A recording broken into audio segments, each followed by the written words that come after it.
É difícil imaginar que exista alguém no mundo que nunca tenha se perguntado: de onde viemos? Como foi que o mundo começou? Esse desejo de compreender as nossas origens é tão antigo quanto a história da humanidade. A partir de hoje, aqui no Fantástico, o físico e astrônomo Marcelo Gleiser vai apresentar a resposta da ciência para essas e muitas outras perguntas fundamentais. Começa agora a série Poeira nas Estrelas.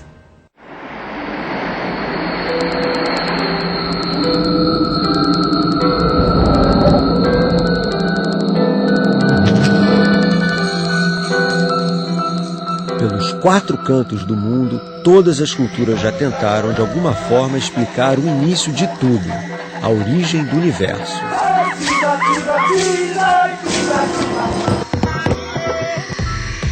Todos já se fizeram a grande pergunta: de onde viemos? A vontade de saber quem somos, de conhecer nossa origem, a origem do mundo, nasceu quando o primeiro homem olhou para o céu e se viu só, à mercê de uma natureza que tanto cria quanto destrói. Essa curiosidade, hoje, está mais viva do que nunca, alimentando a imaginação dos cientistas que tentam desvendar nossas origens.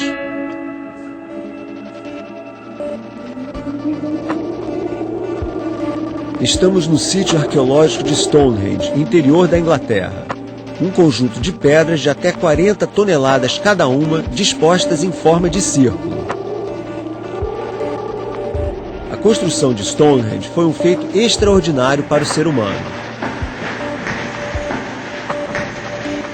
Esse lugar é um dos grandes mistérios da humanidade. Essas pedras foram postas aqui há mais de 3.000 anos. Ninguém sabe exatamente por quem. Também não se sabe como elas foram trazidas até aqui e arranjadas dessa forma. A teoria mais aceita é de que foram os celtas. Os druidas, os sacerdotes dos celtas, tinham adoração pelo sol. Eles sabiam que a vida dependia dele.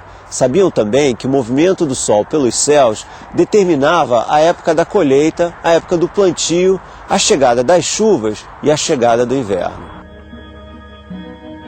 Tudo indica que o monumento de Stonehenge era um gigantesco instrumento astronômico, um calendário que ajudava os celtas a marcar o percurso do Sol ao longo do ano. Tanto é que no dia 21 de junho o Sol nasce exatamente sobre a pedra principal quando se olha de dentro do círculo. No hemisfério norte, 21 de junho é o solstício de verão, o dia mais longo do ano, em que o Sol aparece mais alto no céu.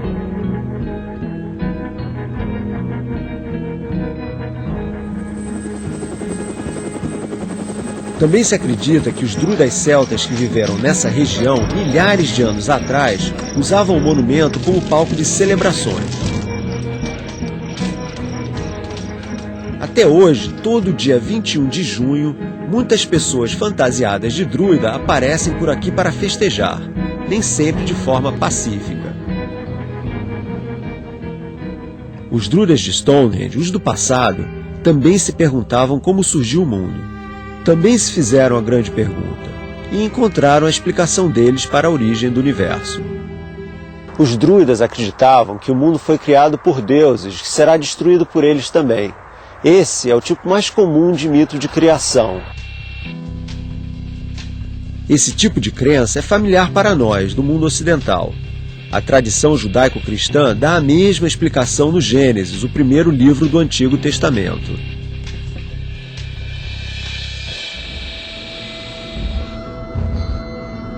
Existem outras culturas que acreditam que o mundo foi criado por vários deuses, como os babilônios e os egípcios.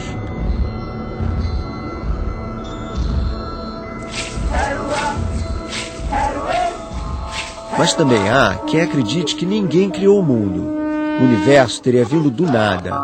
Essa é a crença de 2 culturas bem diferentes e distantes entre si: os índios Yanomami do Brasil e os Maori da Nova Zelândia.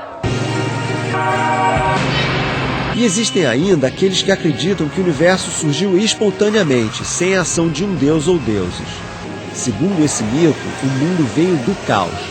A ordem, acredite ou não, pode nascer do caos. Essa é a crença do taoísmo, uma religião de origem chinesa. Um deus ou muitos deuses, nenhum deus ou caos criador. Todos esses mitos têm uma coisa em comum.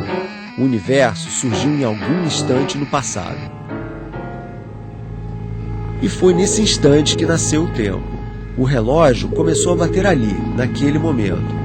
O universo ou cosmo teria, portanto, uma data de aniversário.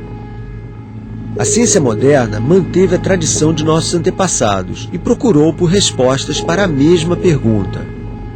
Como surgiu o universo? E quando? Hoje a gente sabe que o universo tem uma história, que ele surgiu há 13 bilhões e 700 milhões de anos. Esse é o modelo do Big Bang, a teoria moderna da criação do mundo. Toda a matéria que existe no universo, tudo, absolutamente tudo, estava comprimido numa região menor que a cabeça de um alfinete. Mas de repente, cerca de 13 bilhões e 700 milhões de anos atrás, a matéria começou a se expandir violentamente, como se fosse uma grande explosão. Big Bang, em inglês. Essa grande expansão deu início a tudo, inclusive ao tempo. Foi nesse momento que o relógio começou a bater. E tudo o que existe no universo, os planetas, a Lua, as estrelas, mesmo nós, seres humanos, somos feitos da matéria liberada nesse Big Bang. É por isso que o astrônomo americano Carl Sagan disse certa vez que somos todos poeira das estrelas.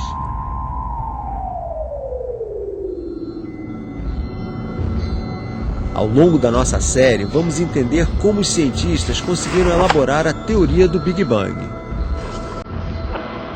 Essa é uma história fascinante e fundamental para entendermos quem somos e de onde viemos.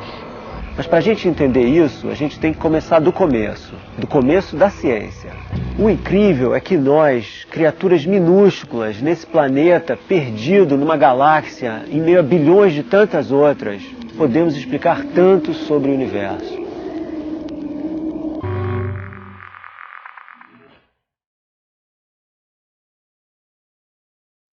Os gregos foram os primeiros a tentar entender a origem do universo sem a ajuda ou interferência da religião. O mais influente dos filósofos da antiguidade talvez tenha sido Aristóteles.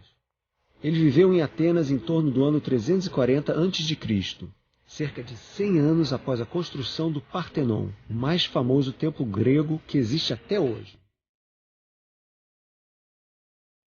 Para os gregos, simetria e beleza eram sinônimos. Pensando nisso, Aristóteles propôs um modelo de mundo simétrico e perfeito, um método elegante e intuitivo para explicar o universo. 340 anos antes de Cristo, Aristóteles dizia que a Terra era o centro do cosmos, que ela ficava no meio de tudo imóvel. O Aristóteles dividiu o cosmos em duas partes. No centro de tudo estava a Terra. Depois vinha a primeira órbita, que era a órbita da Lua, a que dividia o cosmos em duas partes. Acima da Lua vinha Mercúrio, Vênus, o Sol, Marte, Júpiter, Saturno e, finalmente, a órbita das estrelas.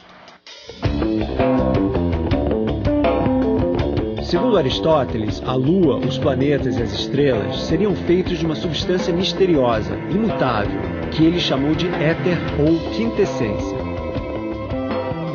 Da Lua para baixo, as coisas seriam compostas dos 4 elementos: terra, água, ar e fogo. E aqui sim poderia haver transformações, quando os elementos estivessem fora de seu lugar natural. Era assim que Aristóteles explicava a gravidade. Segundo ele, uma pedra cai do céu para a terra porque seu lugar é no chão. Aristóteles também concluiu que quanto mais pesado o objeto, mais rápido ele vai ao solo. Certo? Errado! Essa primeira explicação errada de Aristóteles sobre a gravidade sobreviveu por 1800 anos. Só foi questionada durante a Renascença na Europa. As teorias de Aristóteles foram aceitas durante tanto tempo não só porque eram avançadas demais para a época, mas também porque, com o passar do tempo, a Igreja constituiu um poder sem precedentes na história. As teorias religiosas para a origem do mundo reinaram durante quase 2 milênios. Mas um dia a inquietação retornou. Durante a segunda metade do século XVI, a Europa era palco de um grande conflito religioso. A Igreja Católica se sentia ameaçada pelo avanço dos protestantes e o Vaticano não via com bons olhos ideias contestadoras. Ao mesmo tempo, alguns pensadores começaram a questionar o modelo de universo proposto por Aristóteles, que dizia que a Terra era o centro de tudo.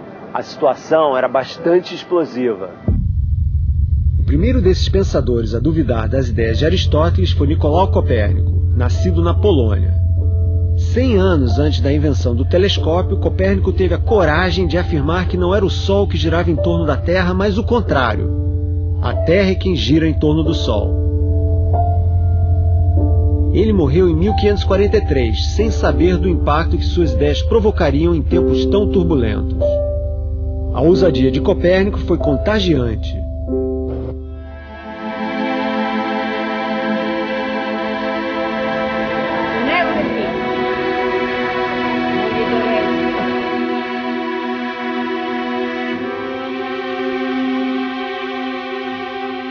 Aqueles que teimavam em contestar a Igreja Católica acabavam na fogueira. Aqui nessa praça, chamada Campo dei Fiori, em Roma, morreu queimado em 1600 o monge Giordano Bruno, que não só defendia as ideias de Copérnico, mas dizia que o nosso planeta era apenas um entre infinitos outros espalhados pelo universo. Mais cauteloso, mas não menos questionador, foi Galileu Galilei, físico, astrônomo e filósofo que nasceu na Itália, na segunda metade do século XVI. Galileu tratou de derrubar as ideias de Aristóteles sobre a gravidade de maneira científica, na prática.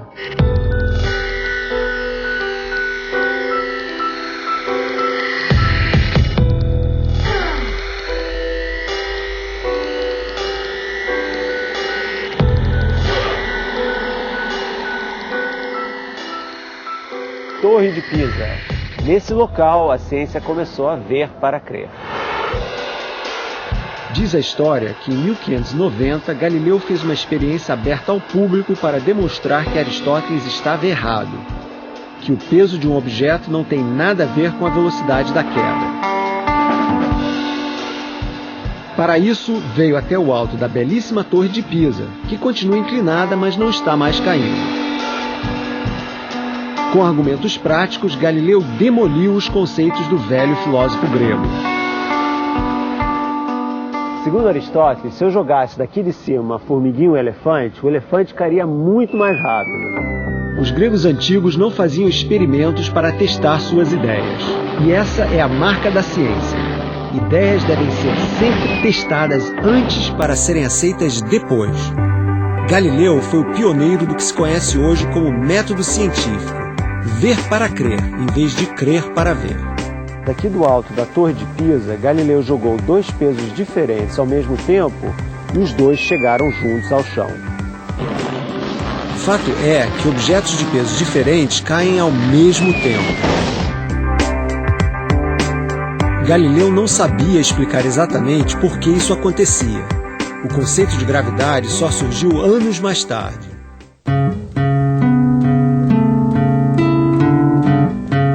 Nascido em Pisa, foi em Florença que Galileu passou grande parte de sua vida. Aqui, ele não se contentou em estudar apenas a queda dos corpos. Já fazia algum tempo que ele estava intrigado com uma nova invenção de grande potencial militar: o telescópio. Galileu havia tido uma ideia tão simples quanto genial: apontar, pela primeira vez na história, um telescópio para o céu.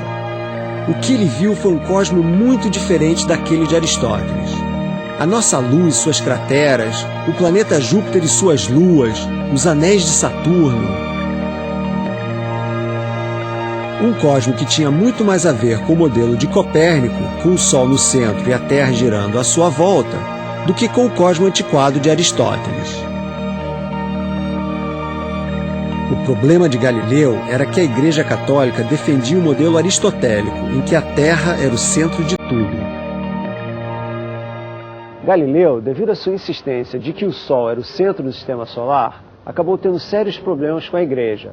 foi condenado em 1633 pela Inquisição e teve que passar o resto da vida em prisão domiciliar.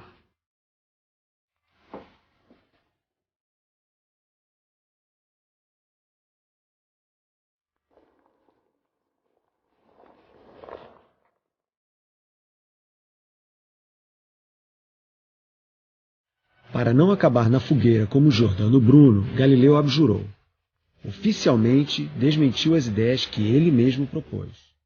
Só 95 anos depois da sua morte é que Galileu foi enterrado como cristão, aqui, na igreja de Santa Croce, em Florença, junto a Maquiavel, Dante, Michelangelo e outros grandes nomes italianos. Mas Galileu acabou rindo por último.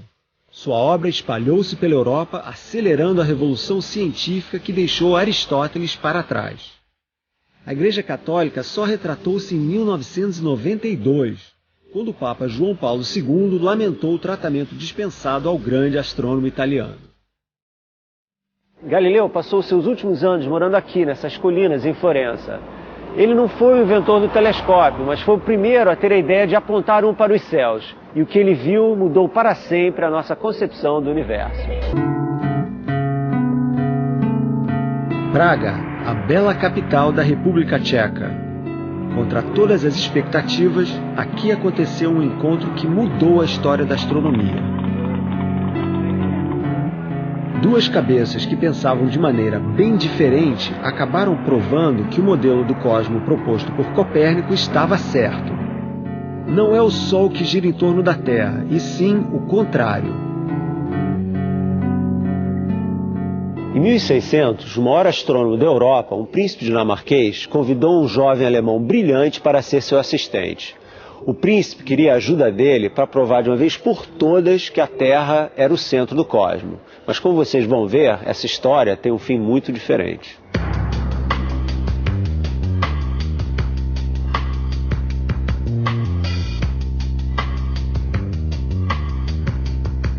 O príncipe se chamava Tycho Brahe.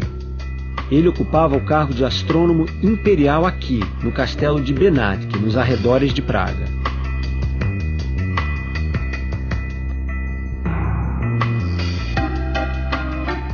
Brahe era um homem de personalidade difícil e aparência assustadora. Num duelo, havia perdido parte do nariz e usava uma prótese de metal. Assim como os gregos antigos e a Igreja Católica, Brahe acreditava no modelo geocêntrico. Geo quer dizer terra e cêntrico, centro, ou seja, que a Terra era o centro do universo. E ele queria provar que não se tratava apenas de uma crença, e sim a verdade absoluta. Brahe dispunha de meios para isso. Afinal, como o maior astrônomo da Europa, havia medido com precisão inédita para a época as posições dos planetas no céu noturno. Mas ele precisava de um arquiteto, alguém que soubesse matemática suficiente para transformar seus dados num novo modelo do cosmos. Também não ajudava o fato de Brahe dedicar tempo demais às festas e à bebida. Foi quando entrou em cena o jovem astrônomo alemão, Johannes Kepler. Uma espécie de Woody Allen da ciência. Corpo franzino, tímido e neurótico, Kepler fugia de uma história de vida tumultuada. A mãe dele havia sido acusada de bruxaria, e o pai era um mercenário de reputação duvidosa, que havia abandonado a família.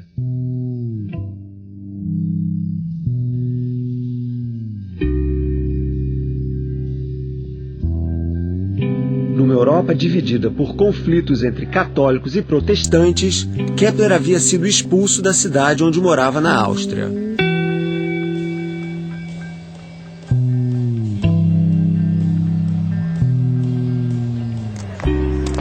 Em Praga, ele procurava não só a proteção que as muralhas do castelo de um príncipe podiam oferecer. Ele queria encontrar nos céus a ordem que não via na terra. Essa harmonia dos céus que Kepler enxergava era o oposto do que acreditava o príncipe. Para o jovem astrônomo, o modelo heliocêntrico de Copérnico é que era o certo. Em grego, Hélios quer dizer sol, o Sol no centro. Portanto, a Terra é que gira em torno do Sol. Dois astrônomos talentosos com dois objetivos tão diferentes. A convivência de Brahe e Kepler não foi fácil. Os dois brigaram como gato e rato. Mas foi dessa relação tempestuosa que começou aqui nesse castelo que nasceu toda uma nova astronomia. No início, Brahe tentou dificultar o trabalho de Kepler. Impedia o acesso do jovem discípulo ao que ele mais queria, os dados astronômicos tão preciosos. Aos poucos, Kepler foi ganhando a confiança do chefe, mas a convivência dos dois durou apenas 18 meses. Um dia, Tycho é convidado para jantar na casa de um barão. Como sempre, ele bebeu demais, a ponto de se intoxicar seriamente. No seu leito de morte, ele implora então a Kepler: por favor, não me deixe ter vivido em vão. 2 dias após a morte de Tycho, Kepler é nomeado o novo astrônomo imperial. O plebeu alemão vira então o astrônomo mais importante da Europa.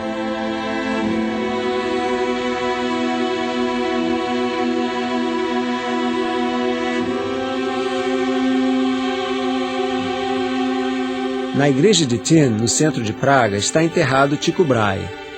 No túmulo não falta nem um nariz metálico.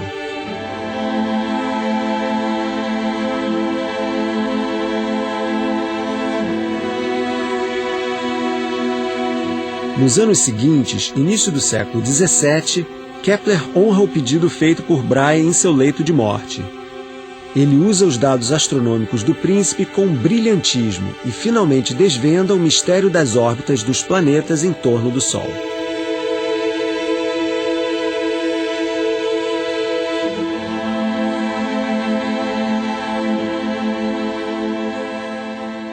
Essa aqui é uma edição original de 1619 da obra máxima de Kepler, que ele chamou de A Harmonia do Mundo. Ele usou a palavra harmonia porque, para ele, os planetas giravam em torno do Sol de forma harmônica, feito na música. Aqui também a gente pode ver um diagrama em que tem o Sol no centro e os planetas girando em torno dele em órbitas elípticas.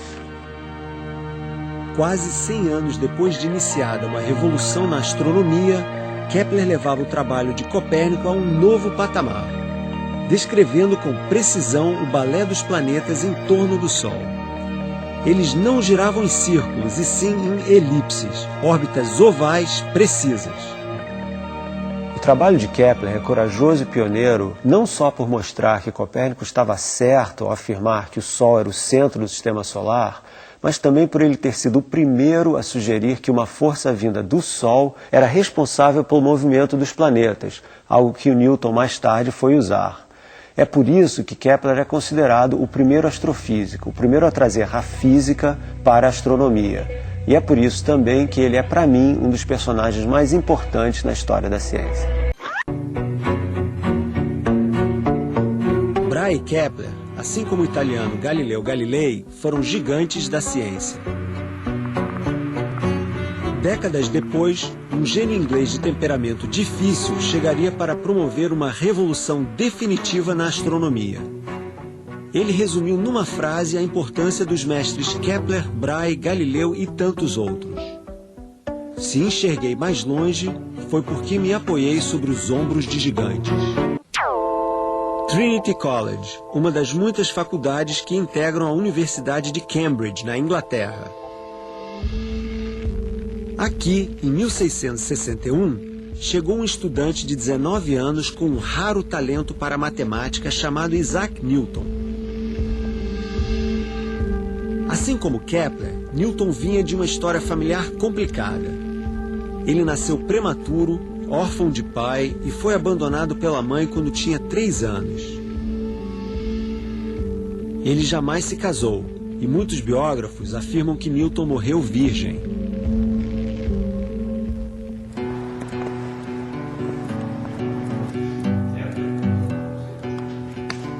Aqui, na reitoria do Trinity College, encontramos o homem que ocupa hoje o cargo mais importante da astronomia britânica.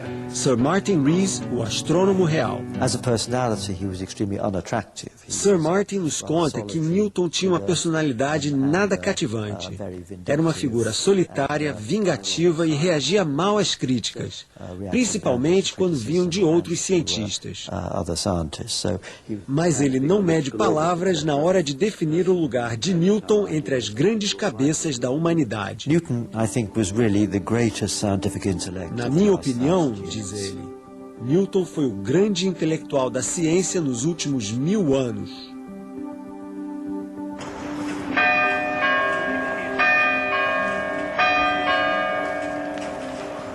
Isaac Newton foi talvez o cientista mais importante de todos os tempos.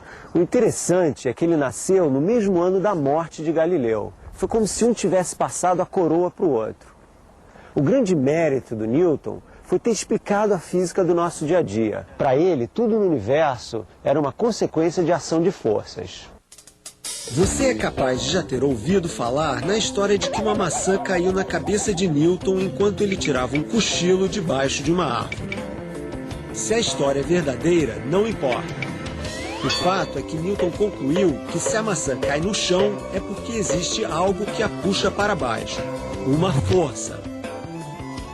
Na Grécia Antiga, quase 2000 anos antes de Newton, o filósofo Aristóteles dizia que pesos diferentes caem com velocidades diferentes.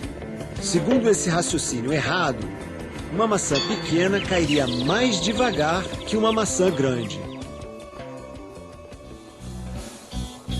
70 anos antes de Newton, Galileu Galilei já havia demonstrado, numa experiência realizada na Torre de Pisa, na Itália, que dois objetos, quando jogados de uma certa altura, caem ao mesmo tempo, independentemente do peso. Aristóteles estava errado. Galileu e Newton, na verdade, estavam falando da mesma coisa, de uma força. A força que faz a maçã atingir a cabeça de Newton é a mesma que faz com que o elefante e a formiguinha caiam ao mesmo tempo da Torre de Pisa. Uma força que age de maneira igual sobre todos os objetos. Mas isso, claro, desde que não haja resistência do ar. Uma folha de papel, na ausência de ar, cai com a mesma velocidade de um tijolo. Antes de Newton, ninguém havia conseguido explicar exatamente esse fenômeno da física, nem mesmo Galileu. Essa força que age sobre tudo e sobre todos, disse Newton, era a gravidade. Sem ela, todos nós escaparíamos flutuando espaço afora. Mas não bastava explicar. Em ciência, é preciso provar. Para provar que a gravidade existia, Newton inventou sozinho toda uma nova matemática, o cálculo diferencial e integral. Tudo isso com apenas 24 anos de idade. Mas Newton não parou por aí. Numa sacada genial, Newton juntou a física de Kepler com a física de Galileu. Ele mostrou que a mesma força que faz uma maçã cair no chão faz a Lua girar em torno da Terra e os planetas girarem em torno do Sol. No capítulo passado, nós também mostramos aqui que o alemão Johannes Kepler desvendou o movimento dos planetas em torno do Sol. O grande feito de Newton foi demonstrar matematicamente que a gravidade que faz objetos caírem é a mesma que faz os planetas girarem em torno do Sol, ou a Lua girar em torno da Terra. Assim na Terra como no céu. Essa é a famosa lei da gravitação universal. As forças que um piloto sente dentro de um carro quando acelera ou numa curva, a física do nosso dia a dia, tudo isso foi explicado por esse gênio.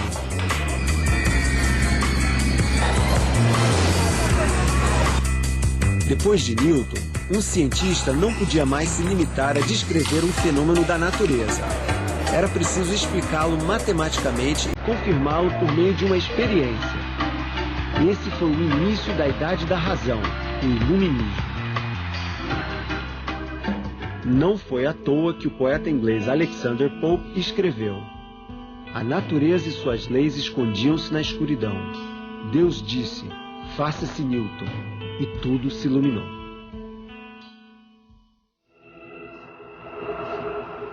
Além de físico e matemático brilhante, Newton também era muito habilidoso na construção de objetos e ferramentas.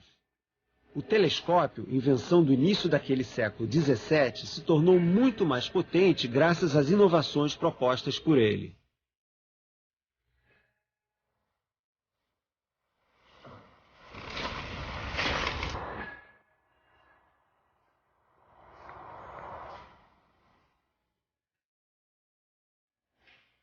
Pouco mais de 100 anos depois da morte de Newton, a astronomia já era uma ciência desenvolvida. A partir de Newton, a ciência cresceu a passos rápidos.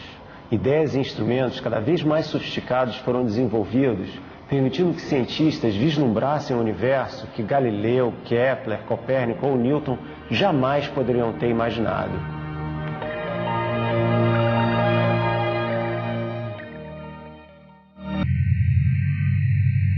Gravidade, a força que nos mantém presos ao chão. Sem ela, sairíamos flutuando pelo espaço. Os planetas não girariam em torno do Sol. A Lua se desprenderia da Terra e nunca mais veríamos uma noite de lua cheia. Para Newton, a gravidade era algo que agia à distância. Mais de 200 anos depois, no início do século XX, um físico alemão, talvez o cientista mais genial nascido depois de Newton, reinventou o conceito de gravidade. Seu nome, Albert Einstein.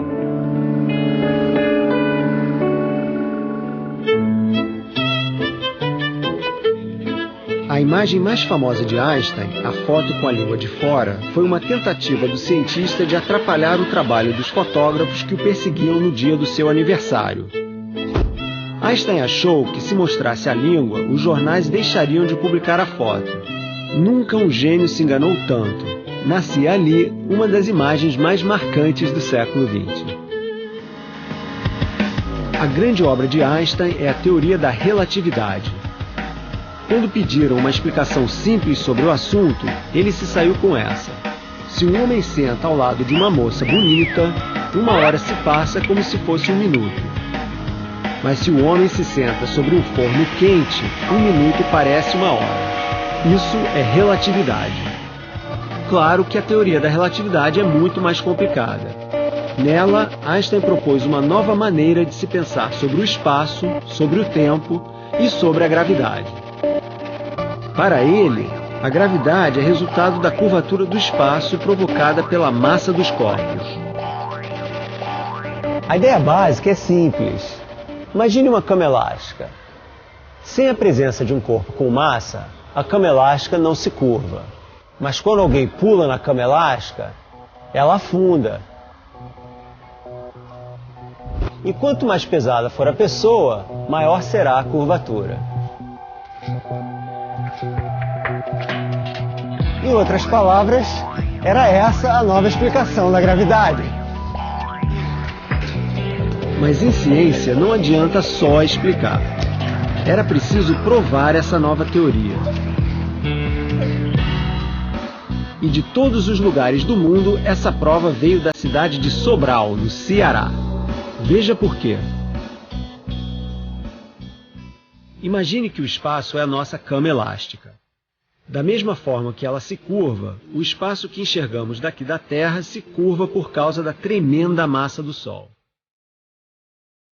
Mas quando é noite, lembre-se que o Sol está atrás da Terra. Portanto, se olhamos para o céu noturno, o Sol não está na nossa frente, exercendo sua influência gravitacional.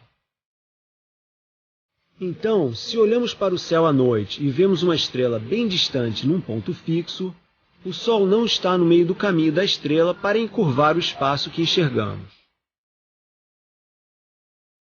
Einstein então se perguntou: e de dia, quando o Sol está na frente da Terra, o que acontece? De dia o céu está claro. Mas se pudéssemos enxergar nossa estrela mesmo assim, será que ela estaria naquele mesmo ponto fixo? Ou será que apareceria num local diferente, já que o espaço seria curvado pela presença do Sol? O problema é que normalmente não dá para enxergar a estrela durante o dia, a não ser durante o eclipse do Sol.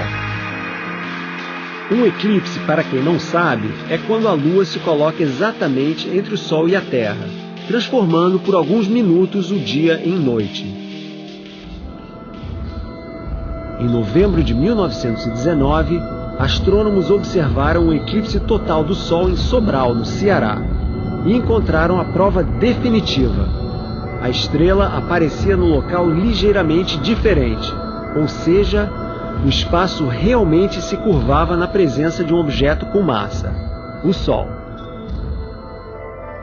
Einstein não parou por aí. Ele quis dar um passo ainda mais ambicioso: calcular o tamanho do universo. Para isso, propôs que o universo tivesse a forma geométrica mais simples de todas, uma bola. Se ele soubesse a massa inteira do universo, a massa de tudo que existe, seria possível calcular o seu tamanho, o diâmetro dessa bola. Até aí, tudo bem. Mas para conseguir fazer esse cálculo, Einstein dizia que o universo tinha que ser estático, paradinho, não se expandia nem se contraía. Fazia sentido na época, mas Einstein estava errado.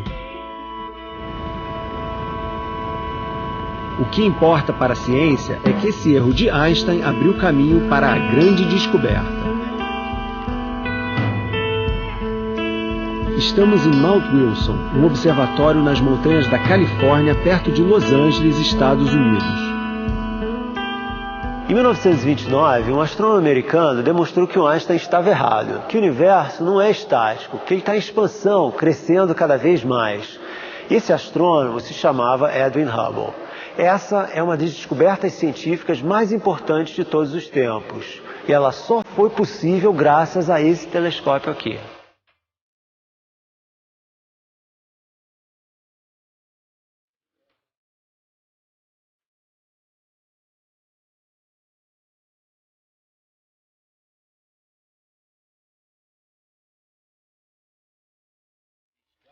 Don Nicholson tem 87 anos de idade.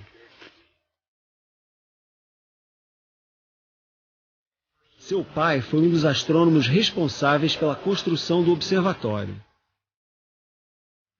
Ele conheceu Edwin Hubble pessoalmente. Ele nos conta que Hubble era um astrônomo brilhante, mas como tantos outros gênios, era uma pessoa arrogante e snob. Não se misturava aos funcionários do observatório. A primeira grande descoberta que Hubble fez com esse telescópio foi a existência de outras galáxias. Até então, a nossa galáxia, a Via Láctea, era a única conhecida. Objetos que astrônomos antes enxergavam como nuvens sem nitidez, Hubble mostrou. Eram outras galáxias, conjuntos de estrelas muito distantes.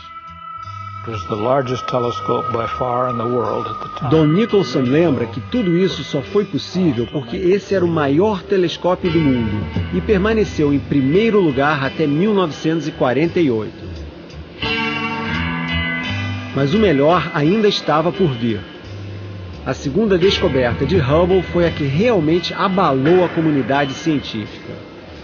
Usando o telescópio de 100 polegadas, Hubble mediu a luz vinda de galáxias muito distantes, a milhões de anos-luz aqui da Terra. E com isso, ele pôde mostrar que elas estavam se afastando da gente.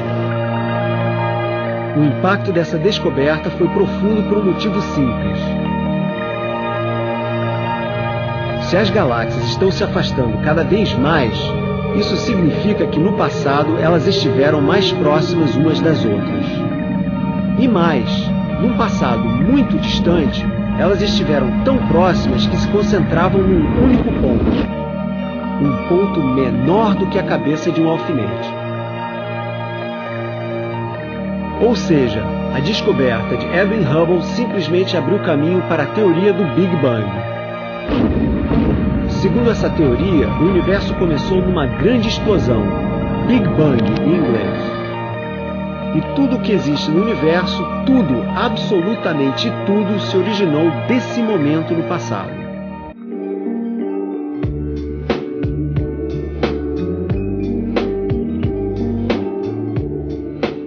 Uma das descobertas mais bonitas da ciência moderna é de que tudo que existe na Terra, na Lua e nos outros planetas foi gerado nas estrelas. As pedras, os metais, o carbono dos seres vivos, o oxigênio que a gente respira, tudo. É por isso que somos todos poeira das estrelas. Mas como isso aconteceu? Para começar a entender, pense numa fundição. Um lugar onde metais são derretidos para assumir novas formas. O ouro, um dos metais mais nobres, é líquido a uma temperatura de pouco mais de 1000 graus Celsius. Nessas condições não tem forma fixa. Mas quando se resfria, pode tomar a forma de barras. Com o universo foi parecido. Imediatamente após o Big Bang, tudo o que existia era uma sopa muito quente de partículas chamadas elétrons, quarks e gluons. Aos poucos, essa matéria começou a esfriar. 400 mil anos depois do Big Bang, a matéria já estava fria o suficiente para começar a se agrupar e formar os primeiros elementos. O hidrogênio, que pode ser encontrado na água, e o hélio, esse gás que é usado para encher balões. Formaram-se então gigantescas nuvens compostas principalmente de hidrogênio. Durante quase 1 bilhão de anos, isso foi tudo o que existiu no universo. Ondas de choque do Big Bang ainda ecoavam. A matéria girava como numa dança cósmica. Mas chegou um momento em que as nuvens de hidrogênio sucumbiram ao próprio peso e entraram em colapso. A matéria foi ficando cada vez mais quente e densa. E então algo incrível aconteceu. Nasceram as primeiras estrelas. O nosso Sol é uma estrela e surgiu há cerca de 4,5 bilhões de anos. Estrelas brilham durante bilhões de anos, gerando luz e calor, como o nosso Sol. Mas um dia, elas também entram em colapso e morrem. É durante esse fim da vida das estrelas que são formados os outros elementos da natureza, além do hidrogênio e do hélio. O carbono, que está em todos os seres vivos, no carvão mineral, nos diamantes, o cálcio dos nossos ossos, o ferro. Tudo isso nasceu nas estrelas. Você já parou para pensar para onde vão as estrelas durante o dia? Elas não vão para lugar nenhum, elas estão aí, só que elas são ofuscadas pela luz do Sol. Quando a noite cai e o céu está limpo, podemos contar as estrelas visíveis. Por incrível que pareça, não conseguimos enxergar mais do que 3.000.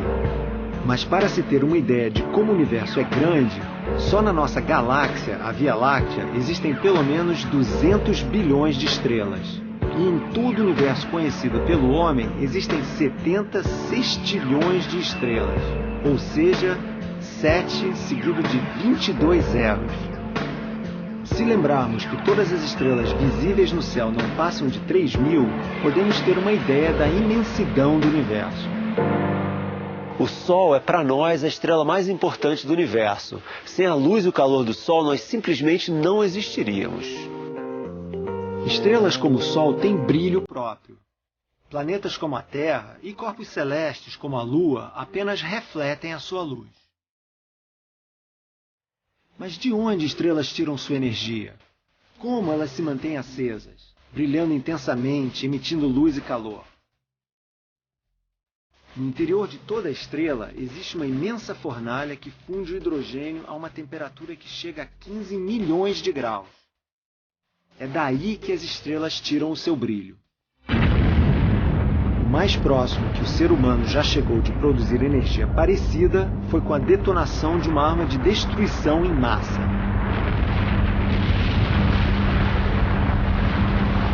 Uma bomba de hidrogênio, a arma mais letal que existe. A Até hoje, a bomba H, como também é chamada, só foi usada em testes.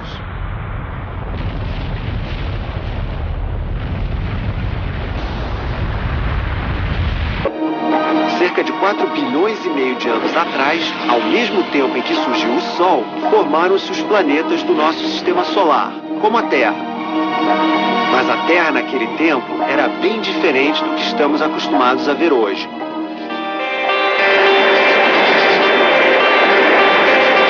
Um planeta azul, 70% coberto de água, 30% de terra firme, distribuída em continentes definidos, e milhões de espécies vivas.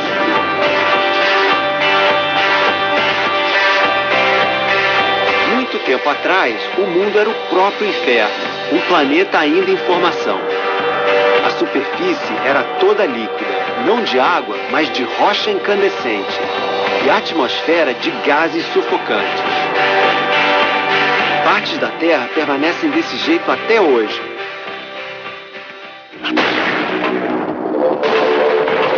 São os vulcões.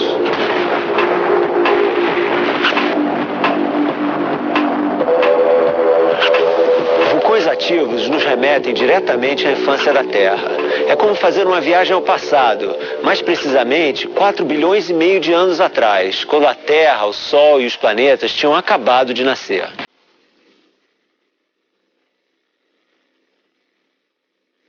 Este é o Kilauea. Ele fica na ilha que dá nome ao arquipélago do Havaí.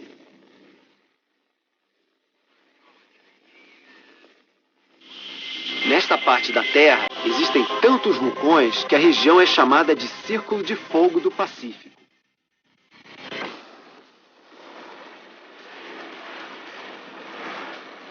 Mas nenhum é tão ativo quanto o Kilauea. Ele entrou em erupção em janeiro de 1983 e não parou mais. Se pudéssemos viajar no tempo e ver como era a Terra no começo, as imagens não seriam muito diferentes dessas, que mostram os períodos de atividade mais intensa do Kilauea. No início era o caos. A Terra era uma bola incandescente de rochas e metais líquidos. A atmosfera, uma massa de metais e gases ultraaquecidos. É como se nós mergulhássemos dentro da cratera de um vulcão. Durante os primeiros 700 milhões de anos, a Terra era assim, como um vulcão gigante. A especialidade de um vulcão é cuspir lava. A lava é pedra líquida. Ela é ejetada das profundezas da Terra, mais ou menos 100 quilômetros de profundidade. Isso não é nada comparado com o centro da Terra, que fica a 6.500 quilômetros de profundidade. Sobrevoando o Kilauea, dá para ver nitidamente como a lava expelida pelo vulcão se resfria em contato com a água do mar, se solidifica e faz aumentar o tamanho da ilha. No nosso planeta é assim. Em lugares onde não há nada além de mar aberto, pode surgir uma ilha, desde que seja uma região de atividade vulcânica.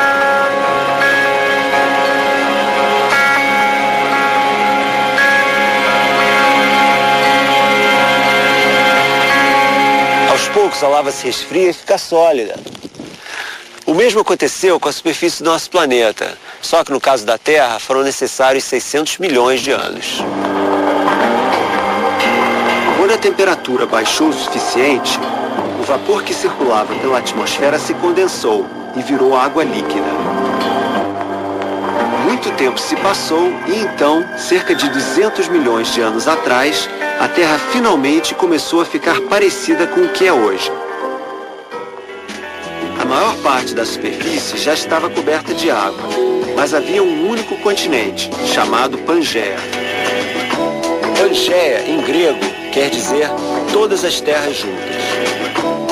Foi essa imensa massa de terra que deu origem aos continentes que conhecemos hoje. Isso aconteceu por causa de um processo muito lento chamado deriva continental. A camada mais externa da Terra, sólida, é dividida em diversas placas tectônicas, como são chamadas. Essas placas flutuam sobre o interior da Terra, que ainda contém rocha líquida. Aos poucos, ao longo de milhões de anos, elas se distanciaram, até chegar ao que é hoje. É por isso que África e Brasil parecem se encaixar perfeitamente. Afinal, muito tempo atrás, as duas regiões eram uma coisa só. A deriva continental não parou até hoje. África e Brasil continuam se distanciando. A cada ano se separam mais alguns centímetros, mais ou menos na mesma velocidade com que as unhas crescem.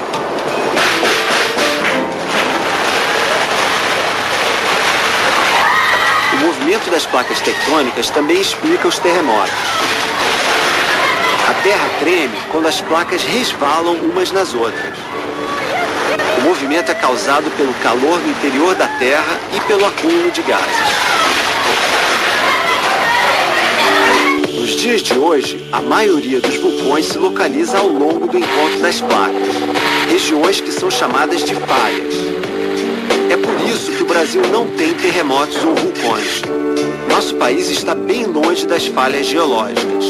Pelo menos esse problema a gente não tem. Não é o caso do Japão ou da Califórnia, que ficam em algumas das áreas geologicamente mais ativas de todo o planeta. Mas nem tudo é destruição. A deriva continental e o encontro das placas tectônicas ao longo de milhões de anos formaram algumas das paisagens mais bonitas da Terra, as grandes cordilheiras, como a do Himalaia, onde ficam as montanhas mais altas do mundo.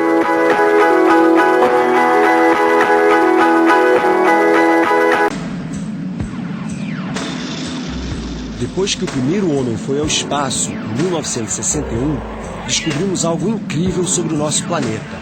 A Terra é azul.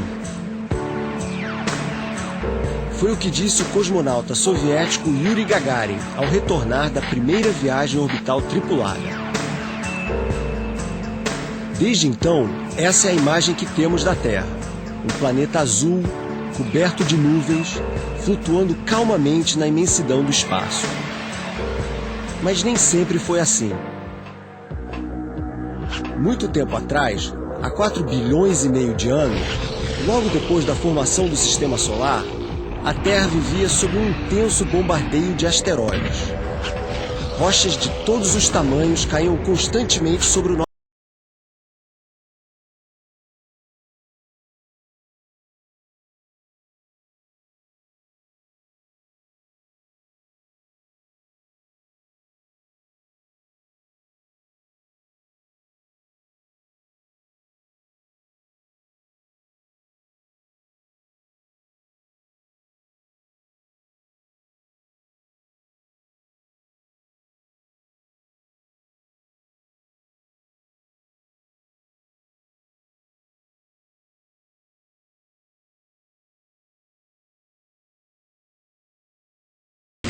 Aqui na Terra, justamente por causa da erosão, são poucas as crateras que ainda são visíveis. A mais famosa é a cratera de Barringer, no Arizona. Ela é tão sensacional que vale a pena ver de cima. E para isso, nada melhor do que ir de balão.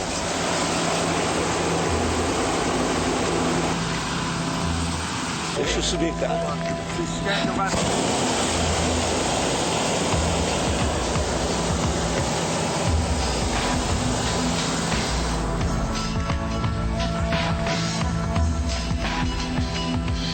Olha a sombra do balão lá no deserto, que legal. São pouco mais de 5 da manhã, hora ideal para um voo de balão. Bem cedo, os ventos são mais favoráveis e a luz do sol é a melhor possível para as filmagens.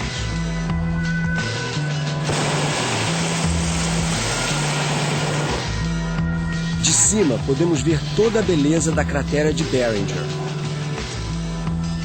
Ela tem esse nome por causa do geólogo americano Daniel Barringer. Ele comprou as terras na esperança de que restos do asteroide que caiu contivessem ouro ou outros metais preciosos. Estava errado. Sobrou muito pouca coisa do asteroide. O que restou mesmo foi uma cratera gigante, que ainda está aqui por um motivo. Essa cratera pode ser vista porque ela é bem recente. Foi formada há 50 mil anos, quando um meteorito de cerca de 50 metros de diâmetro caiu bem aqui. Recente, claro, em termos históricos. 50 mil anos atrás, nossos antepassados ainda viviam nas cavernas. Os cientistas que estudaram a cratera acreditam que o meteorito caiu a uma velocidade de 40 mil quilômetros por hora.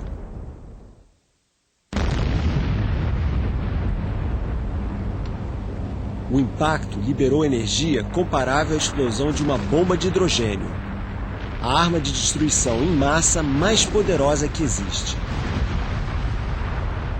O resultado, uma cratera de 2 quilômetros de extensão, ou seja, 20 campos de futebol e 200 metros de profundidade. Se um meteorito como esse tivesse caído numa cidade como Rio ou São Paulo, milhões de pessoas teriam morrido. E olha que esse foi dos pequenos. O terreno onde fica hoje a cratera de Barringer é propriedade particular. Essa foi a primeira vez que seus donos autorizaram um voo de balão por aqui. Estamos quase pousando. O piloto avisa que a aterrissagem vai ser complicada, porque o vento está forte.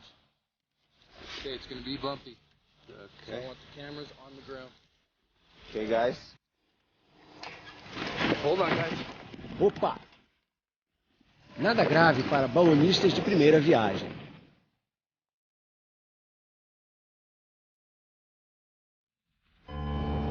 Do chão, temos uma noção ainda melhor da largura da cratera, 2 quilômetros. É impossível não pensar na sorte que temos nos dias de hoje, já que essas ameaças são cada vez mais raras. Felizmente, meteoritos como esse são raros hoje em dia. As chances de uma colisão são muito pequenas, mas no passado elas eram muito mais frequentes. A mais famosa ocorreu há 65 milhões de anos. Foi ela que acabou com os dinossauros e com 70% da vida na Terra. Esse meteorito caiu na região que hoje é a península de Yucatán, no México. E não foi nem de longe a colisão mais forte que a Terra já sofreu. Um impacto muito, mas muito maior pode ser a explicação para a origem da Lua. De acordo com a teoria mais aceita, 4 bilhões e meio de anos atrás, logo depois da formação do Sistema Solar, um planeta chamado Theia, do tamanho de Marte, se chocou com a Terra, arrancando boa parte de sua massa. Theia se desintegrou por completo, mas o pedaço que ele arrancou do nosso planeta entrou em órbita e formou a Lua. Isso tem um significado muito profundo. A Lua é filha da Terra. Quando Galileu Galilei, astrônomo italiano, apontou seu telescópio para o céu no século XVII, descobriu que a Lua tem crateras de todos os tamanhos. Hoje sabemos que são as cicatrizes de impactos de asteroides e meteoritos. A Lua guarda na sua superfície a imagem de sua própria criação. Sem a atmosfera, a Lua não tem a erosão capaz de apagar as marcas de tantos impactos. Por isso, esses vestígios do passado vão permanecer por muito tempo, junto com as pegadas dos primeiros astronautas a pisarem na Lua. Quase tudo isso, os cientistas descobriram através de um lento e detalhado processo de análise de pedras. A geologia, uma ciência fundamental para explicar as nossas origens. A história da Terra está gravada nas rochas. Geólogos estudam suas propriedades para reconstruir o passado do nosso planeta. Cada camada é um capítulo nessa história. E as camadas mais antigas são as mais profundas, feitas nessa formação que vocês estão vendo atrás de mim. Às vezes, essas camadas são acompanhadas de fósseis, que são restos petrificados de seres vivos. Com isso, nós aprendemos que a vida na Terra surgiu há pelo menos 3 bilhões e meio de anos e que vem se transformando desde então. De nada adianta ter lentes poderosas capazes de enxergar longe se o tempo não colabora. Em noites de céu nublado, astrônomos não têm o que fazer. Por isso, desde o início do século passado, cientistas começaram a montar telescópios em montanhas cada vez mais altas.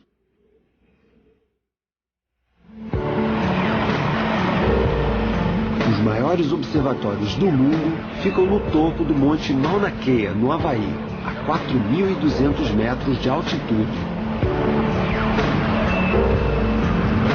Apenas 10% do vapor que existe na atmosfera da Terra se encontra a essa altura. E olha que as nuvens nem são o único obstáculo. Isso porque a atmosfera da Terra bloqueia a luz que vem das estrelas e de outros objetos celestes. Portanto, quanto mais alto você tiver, menos interferência da atmosfera e mais clara é a imagem que a gente pode construir dos céus. Quem pensa em Havaí lembra logo de praia e mar. Mas a partir de uma certa altitude, a paisagem do Mauna Kea fica bem diferente desse Havaí de cartão postal. Estamos aqui a mais ou menos 3.000 metros de altura e vocês veem que a vegetação já está morrendo porque não tem oxigênio suficiente para as plantas aqui. O Mauna Kea é um vulcão considerado extinto porque a sua última erupção aconteceu 2.400 anos antes de Cristo. Essa montanha tem uma característica muito interessante. Ela é a maior do mundo se for medida da base ao topo. A base do Mauna Kea fica nas profundezas do Oceano Pacífico, quase 6.000 metros abaixo do nível do mar. Se somarmos essa medida aos 4.200 metros que são visíveis do lado de fora, o total é de 10.200 metros. Mais até que o Monte Everest, o ponto culminante da Terra, com 8.850 metros. E só quando chegamos ao topo é que entendemos por que os nativos do Havaí deram esse nome à montanha. Mauna Kea quer dizer Monte Branco. No dia da nossa chegada, o Mauna Kea estava totalmente coberto de neve. Esse aqui é o Havaí a 4.200 metros de altura, a casa do Observatório Gemini, onde eu vou fazer uma visita. O observatório tem esse nome porque ele é composto de 2 telescópios que são irmãos gêmeos. Um é esse aqui. O outro, igualzinho, fica no Chile, na Cordilheira dos Andes, mas a uma altitude menor. Esse é o telescópio de verdade, um espelho de 8,30 metros. O astrônomo Scott Fischer, nosso anfitrião nessa visita, me explica que o espelho, a parte do telescópio que capta as imagens, tem 8,30 metros, mas a estrutura toda tem 30 metros, a mesma altura da estátua do Cristo Redentor. Scott Fischer lembra que o Gemini pertence a um consórcio internacional. O Brasil, diz ele, é um dos 7 países parceiros do Gemini. 8% do tempo de observação desse telescópio é exclusivo de astrônomos brasileiros. 8% of the time, astronomers from Brazil, like yourself. Qualquer que seja a nacionalidade, os astrônomos que usam o Gemini estão fazendo descobertas importantes sobre o universo. Daqui, eles podem testemunhar o nascimento e a morte de estrelas, a muitos bilhões de anos-luz da Terra. Um ano-luz é a distância que a luz leva 1 ano para percorrer. Como a luz viaja a 300 mil quilômetros por segundo, dá para entender que estamos falando de objetos muito, mas muito distantes da Terra. We believe that our solar system... Fischer explica que o nosso próprio sistema solar, composto pelo Sol, pelos 8 planetas à sua volta e por suas dezenas de luas, se formou exatamente como essas estrelas que os astrônomos do Gemini estão descobrindo hoje. Mas essas não são as únicas descobertas fascinantes da astronomia atual. Ao redor de estrelas não muito distantes, nos últimos 10 anos, astrônomos encontraram novos mundos. São os planetas extrasolares. Ao todo, 210 já foram descobertos até outubro de 2006. Pergunto a Scott Fischer se eles já conseguiram descobrir algum planeta fora do sistema solar que seja parecido com a Terra. Ele explica que a Terra não é um planeta nem muito grande nem muito pequeno. Por enquanto, a tecnologia que existe só é capaz de identificar planetas gigantes, compostos de gases, como os nossos vizinhos Júpiter e Saturno. Mas ele aposta que em 10 anos já seremos capazes de identificar novas terras galáxia afora. E se encontrarmos planetas como a Terra, com as mesmas condições de temperatura e composição química da atmosfera, quem sabe um dia poderemos descobrir alguma forma de vida extraterrestre. Até que esse dia chegue, é preciso continuar desenvolvendo novas tecnologias. E quem é melhor nisso do que os japoneses?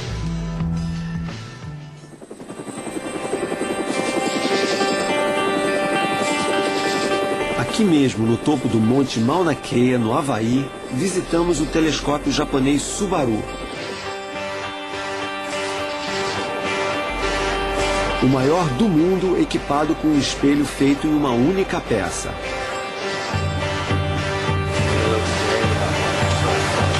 O astrônomo Kazuhiro Sekiguchi está aqui desde a construção. Ele nos conta que dos 10 objetos mais distantes da Terra já conhecidos, 8 foram descobertos pelo Subaru. O mais distante de todos fica a 12 bilhões e 800 milhões de anos-luz da Terra. Ou seja, a imagem que o telescópio japonês vê hoje foi produzida 12 bilhões e 800 milhões de anos atrás, pouco tempo depois do Big Bang, a grande explosão que deu origem a tudo. É por isso que olhar para o universo através de telescópios superpotentes é como fazer uma viagem no tempo. E aprender cada vez mais sobre as nossas origens e, quem sabe, as de outras formas de vida. Em 1938, às vésperas da Segunda Guerra Mundial, era em torno do rádio que as famílias americanas se reuniam para saber das últimas notícias e ouvir as radionovelas. No dia 30 de outubro daquele ano, um programa espalhou o pânico entre os ouvintes. Ao vivo, um locutor informava que marcianos estavam invadindo a Terra. Era o ator Orson Welles encenando uma peça chamada A Guerra dos Mundos.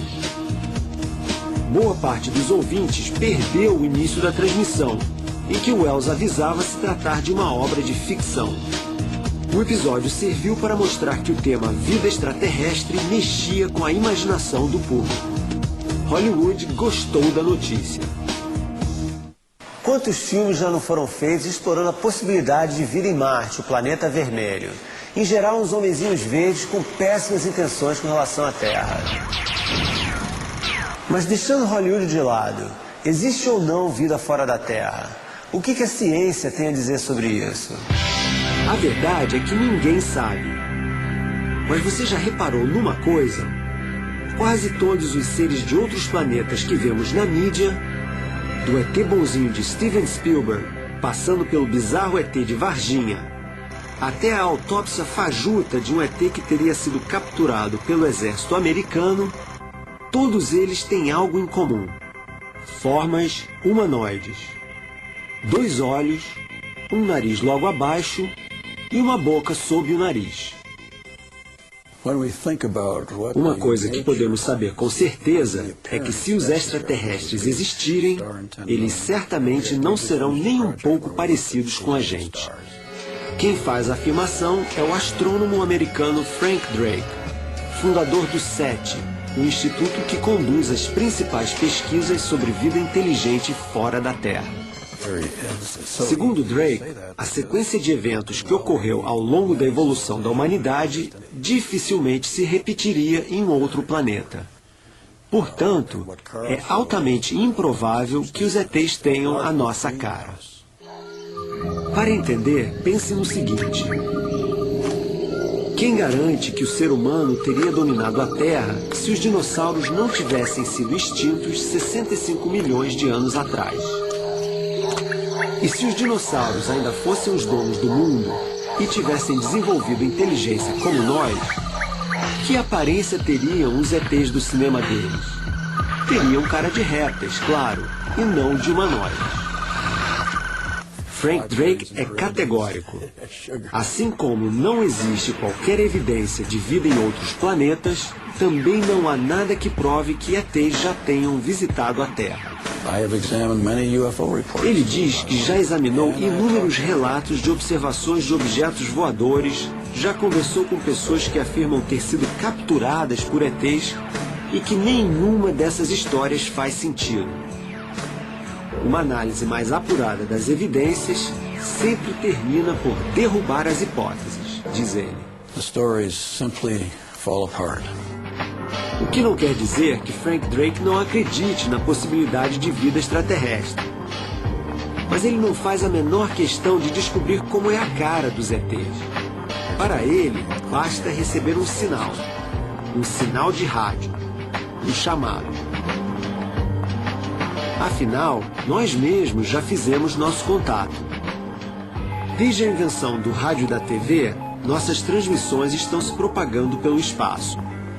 À medida que avançam, os sinais vão ficando cada vez mais fracos, mas nada impede que venham a ser captados por instrumentos iguais aos que temos aqui na Terra. Os radiotelescópios, que são como antenas de rádio gigantes. At the present time, there is a sphere. No momento, diz Drake, nossas transmissões de rádio e TV se estendem em todas as direções em torno da Terra a uma distância de aproximadamente 50 anos-luz. Por isso, os astrônomos do SETI usam radiotelescópios como este, em Arecibo, Porto Rico, para vasculhar a nossa galáxia com uma esperança: de que possíveis civilizações também já tenham dominado a tecnologia de rádio e TV.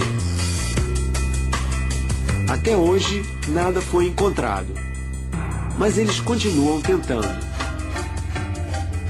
Em 1974, o SETI usou o radiotelescópio porto-riquenho para enviar para o espaço uma transmissão que ficou conhecida como a Mensagem de Arecibo. A mensagem continha caracteres que reproduziam, entre outras coisas, a figura humana, o DNA e o nosso sistema solar. A potência de transmissão foi de mais de 20 trilhões de watts. Um sinal tão forte que um radiotelescópio como o de Arecibo seria capaz de detectá-la em qualquer lugar da nossa galáxia.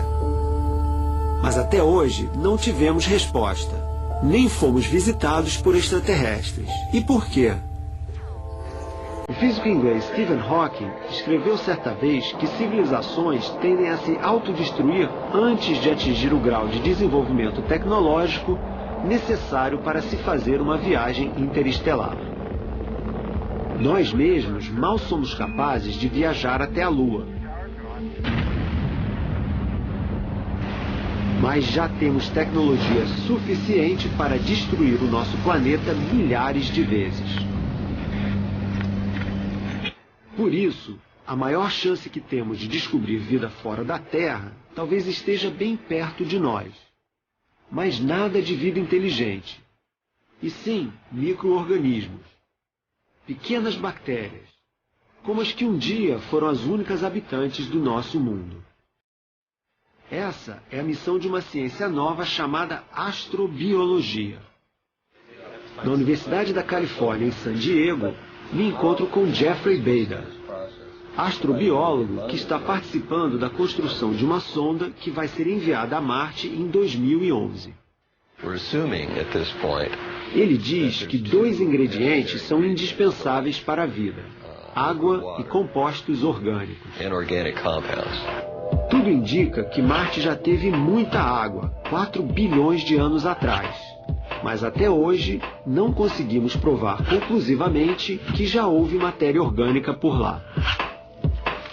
No cofre do laboratório, ficam guardadas amostras de um meteorito que veio de Marte e caiu na Antártica. Análises indicam que possivelmente havia em Marte aminoácidos, substâncias essenciais para a vida.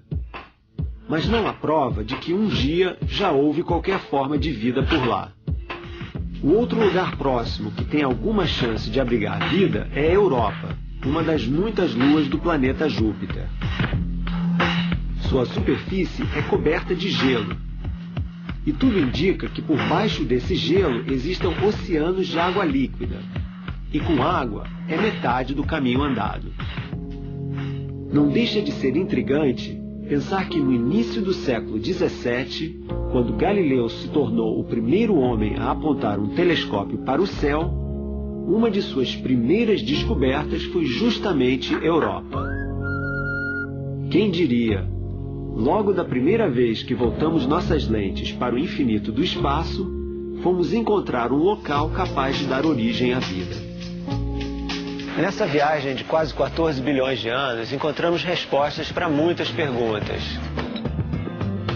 A expansão do universo, o nascimento das estrelas, do Sol, da Terra e de todos os planetas do Sistema Solar.